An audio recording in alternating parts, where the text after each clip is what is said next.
They were maybe just the ramblings of a muddled, dying man, but I couldn't help but hear the truth in his words about the land.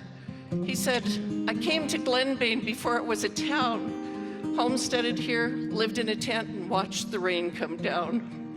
The lone prairie is nothing when you're only passing through, but 6 months stuck in this one spot is more than most could do. The company I kept that year, mosquitoes, the odd bird, occasionally a prairie dog or coyote could be heard, but not a single person did I see there on that plain. The work was hard, but Lord, you know it barely kept me sane. They call them land improvements. I call it sweat and toil, the building of a soddy and the tilling of the soil. My second summer on that land, I seeded 50 acres. I heard the wind and prayed for rain and praised our holy maker when the rain came down and the crop rose up. I knew the Lord o'erfilled my cup. The work was hard, but the harvest good. I could even sell my crop with just a 3-day trip to the nearest town. Morse was my stop. That winter spent in Moose Jaw like living in a palace. The folks there made me right at home and never held no malice for sodbusters the likes of me with nowhere else to go.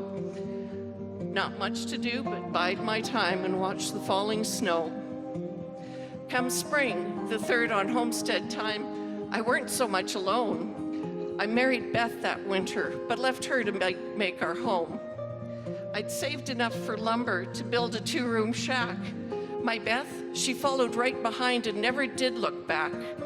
We brought with us some chickens for eggs and then to stew. A few small pigs to fatten. We thought, that ought to do.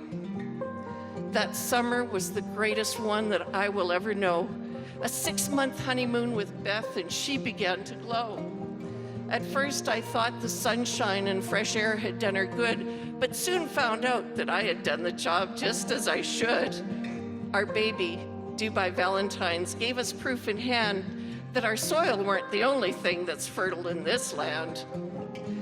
Beth stayed in town that winter with the baby coming soon. I stuck out on the homestead, plowed through snow, and watched the moon. Our son was born, but Beth passed on.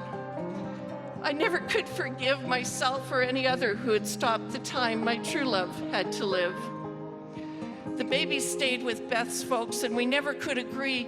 For once he was some older, I thought his place should be with me. I didn't have the courage to object when Beth's mom said, her son is all we've left of Beth, now that our daughter's dead. I carried on and plowed the land, and some was clay and some was sand.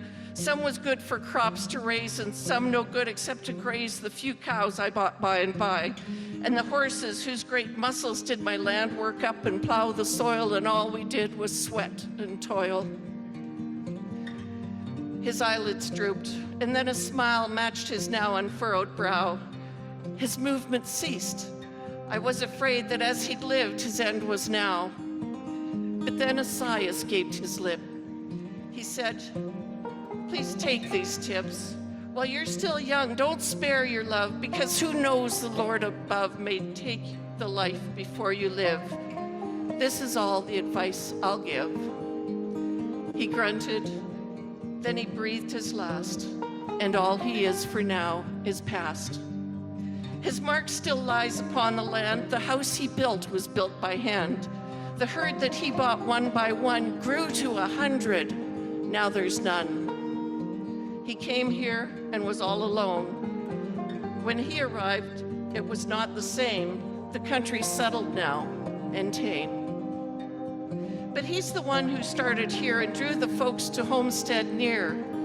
He lived his life. He loved and lost.